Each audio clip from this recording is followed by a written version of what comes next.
It's Wednesday, time for our weekly trip to the new zoo. Neil Anderson joins us from Suamico with the giraffes. Good morning, Neil.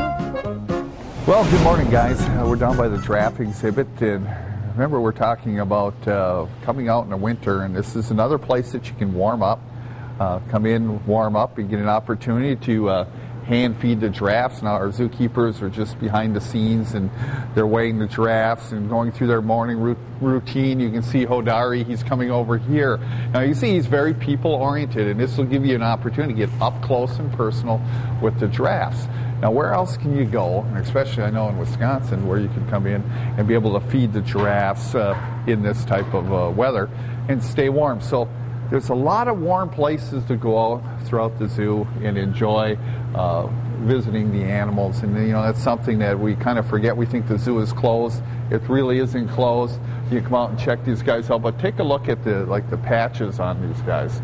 You know, one of the things that we hadn't talked about, and really, you know, since they've even been here, is the patches themselves are unique to each individual.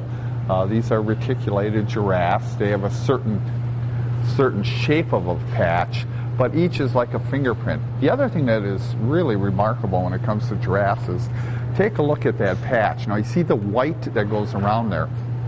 There's actually blood vessels that go around that. So if you think about it, if you were looking at that, that would be like blood vessels. Major blood vessels that go around are the white.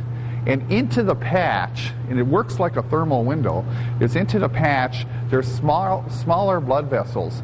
And what they can do is they have the ability to go ahead and pump blood into the middle of those patches. That works like a thermal window, and where they can, especially in the evening, then they can have an opportunity to dissipate heat.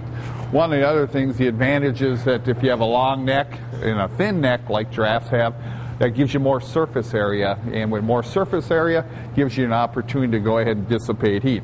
Because if you're, like say, this particular animal, you're camouflaged to be in the wild, you still are brown like this, you're going to pick up a lot of heat during the day, but at night you have an ability to go ahead and dissipate that heat.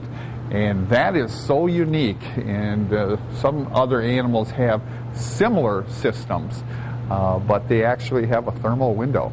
And with that, back to you guys.